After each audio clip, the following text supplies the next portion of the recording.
Это еще одно видео из серии «Вопросов моему мужу». В этом видео мы расскажем про вопросы гражданства, легализации брака и прочие, связанные с документами, вот этими темами. Ну все, поехали!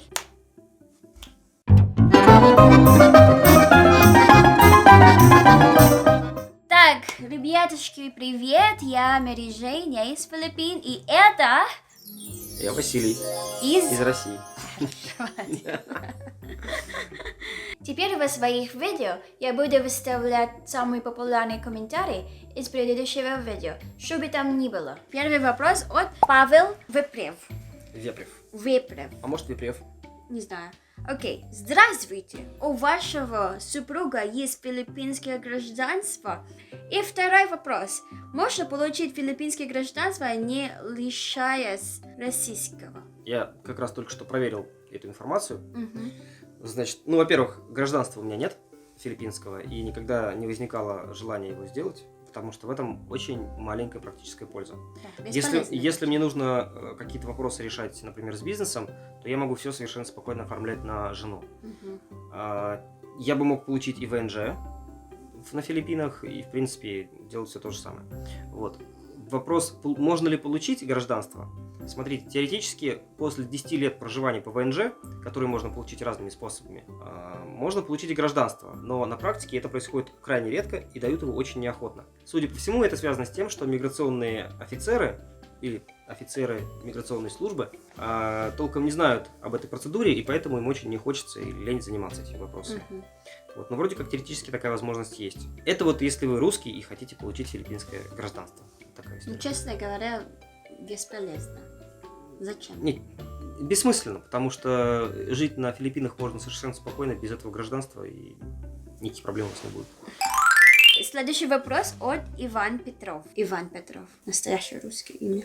Ладно. Привет. Расскажи о документах. Какие документы нужны для того, чтобы жениться на Филиппинах? Что нужно для филиппинки и что нужно для русского? Во-первых, браки на Филиппинах могут заключаться либо в судах, либо в церквях.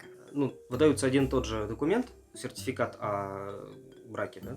Мы рассказывали уже, что мы женились в суде, мы не делали бракосочетание в церкви. Давай сначала, какие документы нужны для русского? Для русского я помню, что я ездил в посольство российское, Мгм. получал документы, справку о том, что я не женат.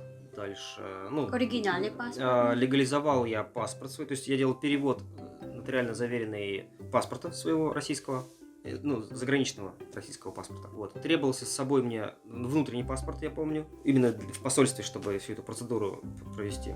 В принципе, на этом все. С ее стороны, что от тебя нужно? Для филиппинки, нужно много документов, но большинство получить легко. Так, заявление, свидетельство о рождении, сертификат, что она не замужем. Мгм. Мы, получали какую-то справку. Справку мы получали вдвоем с ней в сити-холле. И она говорит, что я там спал. Да, он спал. Я вообще не помню. Мы просто получили. Нужен какой-то еще паспорт ее. А Valid ID у тебя был вообще раз? Да. Valid ID, это у всех есть. Личное присутствие, Мгм. что-то там про налоги. Так, Нет, сертификат. Community Tax Certificate. Седула. Расскажи седула. Седула какая-то нужна, я не знаю, что это. Фотография. И если филиппинка молодая, то ей нужно от родителей справка, что они не против, или там совет какой-то. Мгм. Ага. Если меньше 18 лет. Нет, смотри, 18-21. До 18 нельзя жениться. Мгм. Но у нас она уже была старенькой, поэтому нам это было не нужно. Бабушка.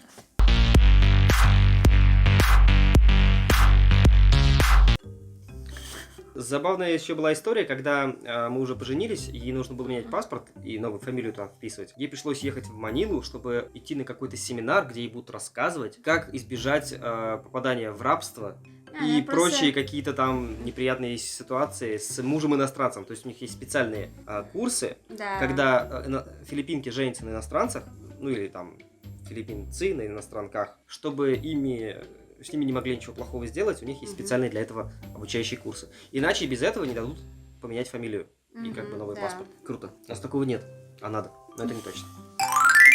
Следующий вопрос от Дмитрий Л. Ой, он писал очень много. Привет, интересует практическая сторона. что нужно, чтобы выехать из Филиппин, из Филиппин, документ и так далее. И я слышал, что часто не выпускают. Все очень просто. Берите в жены нормальных, адекватных, не выглядящих как бомжи филиппинок, которых не будут выпускать. Серьезно, потому что смысл какой? Есть множество филиппинцев, которые выезжают за границу и попадают в очень неприятные истории. То их там в проститутки загоняют в каких-нибудь, то их в каких-нибудь обещают одну работу, а они идут на другую, ну там, на низкооплачиваемую. Это реальная история, и это проблема для страны, для Филиппин. И они с этим борются, тем, чтобы их просто не выпускать из страны. Поэтому, если филиппинка выглядит как только что она там с поля, грубо говоря, рисового пришла, ни бе, ни ме, ни кукареку, а у нее тут, значит, полет в Европу за какие-то бешеные деньги, ну, естественно, они скажут, куда ты собралась, тетенька. Куда собралась? Нельзя уходить! Дома находись! Есть тоже ситуация, когда они уехали в Филиппины с туристической визой для других стран, да, и потом, когда эта виза закончилась, они не хотят улететь никуда. Обратно не хотят? Обратно не хотят, они просто остаются. Так мы называется TNT. TNT? Таго нам таго, не знаю, как Тринитар Тулоу по-русски. Да. Вот они. Ну, в общем, это реальная история. Борьба с этим такая, что у вас должна быть адекватная филиппинка, которая могла бы себе позволить реально сама улететь в другую страну. Но бывает такое, что не выпускают на всякий случай и вполне себе адекватных. У нас такого не было, потому что мы почти всегда летели вместе. У нее видно, что у нее ребенок от иностранца, если она вдруг без меня летела. Вот. Но когда она с иностранцем просто, и видно, что мы семья, то проблем никаких нет. В принципе, насколько я знаю, опять же, нормально выглядящие пары, то есть мужчина и женщина, даже если не женаты, вполне тоже выпускают без проблем. Но если, грубо говоря, вам там 60 лет, вы нашли себе 20-летнюю филиппинку, которая ни бе, ни ме, ни кукареку, и собираетесь с ней куда-то улететь, Что такое кукареку? да, то шансы будут невелики. И слава богу. Кукареку. Кукареку это... Кукареку! Так глупая? Ну да, ни бе, ни ме, ни кукареку. Кукареку. Окей, сколько времени нужно на регистрацию брака на Филиппинах? Полный срок с подачей документов. Ну, месяц-полтора, может. Вы Обычно они дают 1 месяц, чтобы у вас есть время, чтобы подумали. Да как и у нас то же самое. То же самое. Да. Ну, Наверное, можно написать какое-нибудь заявление, чтобы вас быстрее расписали, но это не точно. В любом случае, сбор документов для свадьбы занимает несколько дней. а следующий, можно ли этот срок как-то сократить, если он очень долгий? Он не очень долгий, поэтому мы не задавались таким вопросом. Да.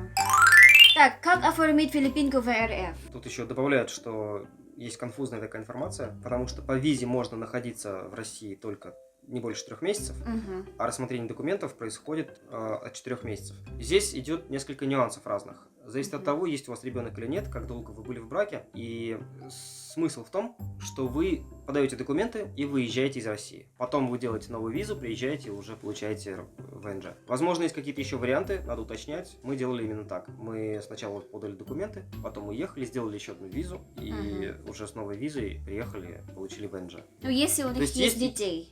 Это потому что, да, мы подавали сразу на ВНЖ. А на РВП будет примерно такая же история, что вы подаете, уезжаете из страны, приезжаете по новой визе. Но, как я говорю, есть вариант улететь в Армению. Туда легко прилететь и получить визу по прибытию для филиппинцев. Стоит дешево, улететь туда из России дешево, пожить там стоит не сильно дорого. И мы сделали именно так. Мы пожили в Армении несколько недель, потом уехали в Грузию, пожили несколько месяцев. Было здорово.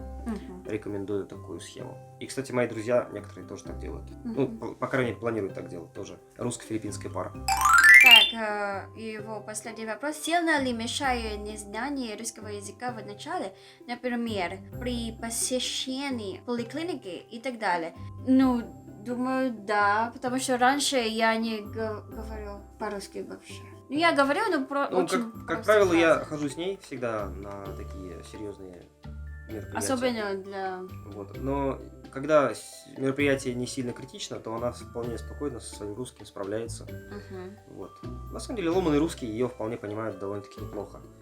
Но, естественно, у врачей, у них там и каких-то терминов много своеобразных, и важные темы, как правило, да, поднимаются. То есть нельзя там, не понял, ничего страшного. Естественно, туда мы ходим вдвоем, чтобы все было четко, понятно.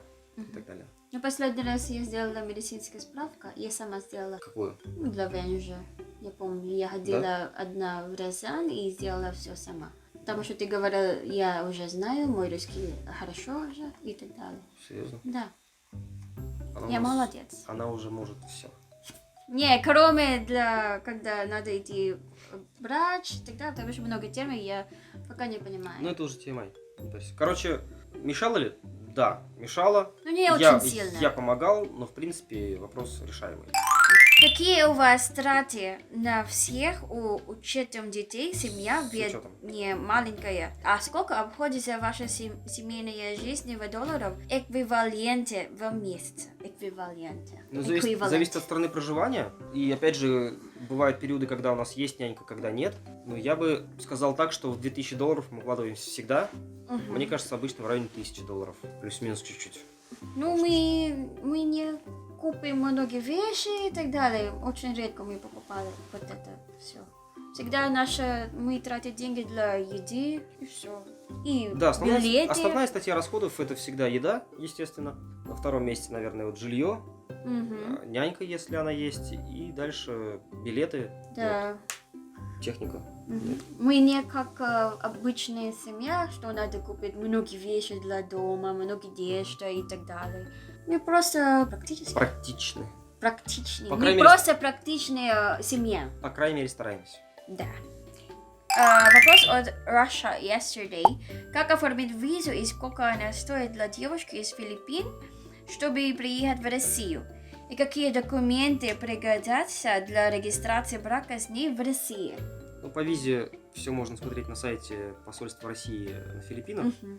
Там и цены есть, но, насколько я помню, 1007, наверное, песо, или там, может, чуть меньше. Делайте только одноразовую визу, если не планируете другие страны посещать, потому что двукратная виза работает так, что вы не можете въехать и снова по ней на 3 месяца. Мгм. Вы въезжаете, у вас вот окно есть 3-месячное, на которое вы делаете визу, только в этот период вы можете въезжать в Россию. По документам, значит, вам нужно приглашение, либо личное присутствие, в том числе с российским паспортом, приглашаю, ну, кому едет она. Приглашение это делается в России, в миграционной службе. То есть тот, кто, это может быть ваши родственники какие-нибудь пригласить, либо вы сами. Дальше нужен NBI clearance, police clearance, сертификат, что у вас нет СПИДа, ну, точнее, что у девушки нет СПИДа. Ну и заявление там какое-нибудь заполнится. Насколько я помню, нужно было еще заполнять на сайте МИДа вот это вот заявление, что типа вот хочу получить визу от ее имени, соответственно. Там же нужно будет прикреплять фотографии какие-нибудь и так далее, и так далее. Мгм. Ну и валидный паспорт на 6 месяцев. В России не делали, не оформляли брак.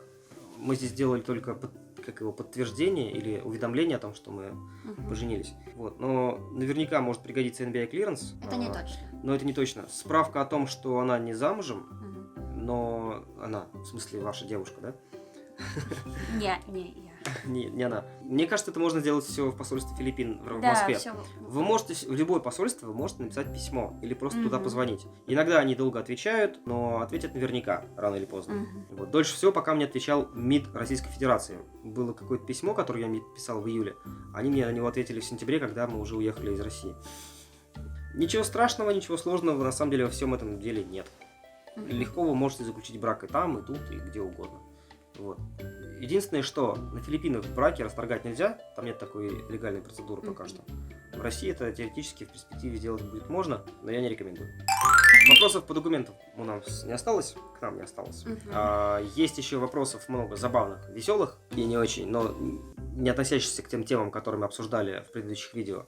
Мгм. Поэтому следующее видео должно быть очень веселым. Подписывайтесь. Ставьте лайк. Все, пока-пока. Пока-пока.